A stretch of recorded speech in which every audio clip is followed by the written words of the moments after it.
Hello guys, welcome to RT interesting space. అందరూ ఎలా ఉన్నారు? నేనైతే చాలా బాగున్నాను. Hope you guys are also doing well. ఈ రోజు మనం మాట్లాడుకోబోతున్న టాపిక్ ఏంటనేది ఆల్రెడీ థంబ్నెయిల్ చూసినా, టైటిల్ చూసినా మీకు అర్థమైపోయి ఉంటుంది. ఈ ప్రపంచంలో ప్రతి ఒక్కరికి, మీకు, నాకు, మనందరికీ లైఫ్లో ఎదురయ్యే ప్రతి సిచ్యువేషన్లో క్వశ్చన్స్ ఉంటాయి, ఆన్సర్స్ ఉంటాయి, లాజిక్స్ ఉంటాయి, ఇలాంటివి చాలా ఉంటాయి. కానీ దేవుడికి సంబంధించిన విషయంలో మాత్రం ఇలాంటివి ఏవి ఉండవు. మనకి ఎవరు ఏం చెప్పినా మనం నమ్ముతాం. దేవుడి కోసం క్వశ్చన్స్ ఉండవు, ఆన్సర్స్ ఉండవు, లాజిక్స్ ఉండవు, ఇలాంటివి ఏవి ఉండవు. అందుకే దేవుడి పేరు చెప్పుకొని చాలామంది మనల్ని మోసం చేస్తున్నారు, దోపిడీ చేస్తూ మనల్ని దోచుకుంటున్నారు. వాట్సాప్లో ఒక ఫోటో పంపించి 10 మందికి షేర్ చేస్తే మంచి జరుగుతుందంటేనే నమ్మేసే మనం, ఎవరో ఒకరు వచ్చి దేవుడు నన్ను పంపించాడు, నీ తలరాతను మార్చేస్తా, నీ బాధలన్నీ తీర్చేస్తా అంటే నమ్ముతాం కదా. ఎగ్జాక్ట్లీ అప్పుడు మన అవసరమే వాళ్ళ అవకాశం అవుతుంది. ఆ అవకాశం వాళ్ళతో పాపం చేస్తుంది, మనల్ని మోసం చేస్తుంది. అసలు ఇదంతా ఎలా జరుగుతుంది అనేది ఈరోజు వీడియోలో డిస్కస్ చేసుకుందాం. అండ్ ఇప్పుడు ఈ వీడియో ఎందుకంటే, ప్రపంచంలో చాలా రకాల స్కామ్స్ జరుగుతున్నాయి. సోషల్ మీడియాలో కొన్ని స్కామ్స్ జరుగుతున్నాయి, వెబ్సైట్స్లో కొన్ని స్కామ్స్ జరుగుతున్నాయి, మన డీటెయిల్స్ హ్యాక్ చేస్తూ కొన్ని స్కామ్స్ జరుగుతున్నాయి. ఇలా చాలా రకాలుగా జరుగుతున్నాయి. కానీ కొంతమంది గ్రేట్ ఇన్ఫ్లుయెన్సర్స్ వాటన్నిటి మీద అవేర్నెస్ తీసుకొస్తున్నారు across the India or across the globe. కానీ ఈ స్పిరిచువల్ స్కామ్స్ కోసం చాలా తక్కువ సందర్భాల్లో చాలా తక్కువ మంది మాట్లాడుతున్నారు. అందుకే I want to take initiative and raise my voice against the spiritual scams. ముందే చెప్తున్నా, ప్రతి దాంట్లో మంచి ఉంటుంది, చెడు ఉంటుంది. అండ్ ఇందులో కూడా చాలా మంచి ఉంది. గొప్ప పండితులు ఉన్నారు, వాళ్ళ కోసం నేను ఏం మాట్లాడట్లేదు. చాలా మంది నకిలీ స్వామీజీలు, నకిలీ బాబాజీలు కూడా ఉన్నారు. అండ్ వాళ్ళ కోసం ఇప్పుడు మనం మాట్లాడుకోబోతున్నాం. సో ఇంకెందుకు late, let's start our video. Let's go.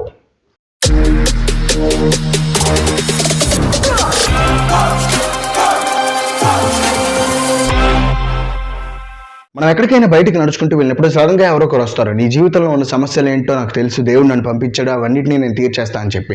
ఏంటని చెప్పి మనం కూడా వెంటనే దాన్ని నమ్మేసి సమస్యలు ఏంటని అడుగుతాను. వాళ్ళు చెప్తారు, ఈ సమస్య ఉంది, ఆ సమస్య ఉంది అని లేనిపోనివన్నీ చెప్తారు. అండ్ మనం కూడా వెంటనే చాలా భయపడిపోతాం. అండ్ పరిష్కారం ఏంటి అని అడుగుతాం. అదే టైంలో వాళ్ళు అడ్వాంటేజ్గా తీసుకొని ఈ పూజలు చేయాలి, ఆ పూజలు చేయాలి, అది ఇది అని చెప్పి చాలా రకాలుగా చెప్తారు. అండ్ మనం కూడా అవన్నిటిని నమ్మి చేస్తాం. ఈ ఎంటైర్ ప్రాసెస్ ఏదైతే ఉంటుందో ఆ ప్రాసెస్లో వాళ్ళు మన దగ్గర నుంచి చాలా వరకు మనీని కాజేసి వెళ్ళిపోతారు. మన జీవితంలో ఏదో మార్పు వచ్చేసిందని మనం ఫీల్ అవుతాం, కానీ మార్పు ఏది రాదు. అదంతా మన భ్రమ. ఒకసారి లాజికల్గా ఆలోచించండి. అఫ్కోర్స్ లాజిక్ అనేది కష్టమే ఇలాంటి వాటిలో, బట్ కొంచెం లాజికల్గా ఆలోచిస్తే దేవుడు మన తలరాతను రాసి కష్టాలు, సుఖాలు, సంతోషాలు, బాధలు ఇలాంటివన్నీ మనకి పరీక్షలుగా పెట్టినప్పుడు ఎవరో వచ్చి మన జీవితాన్ని ఎలా మార్చేస్తారు? మార్చలేరు కదా. అందుకే కొంచెం జాగ్రత్తగా ఉండాలి. మనం ప్రతి ఒక్కరిని నమ్మడం వల్ల మనమే మోసపోతాం. That's what I'm saying. ఇంతేకాదు, ఇంకా చాలా రకాలుగా జరుగుతున్నాయి. మనం డైలీ టీవీల్లో, న్యూస్ పేపర్స్లో వింటూనే ఉన్నాం, చూస్తూనే ఉన్నాం.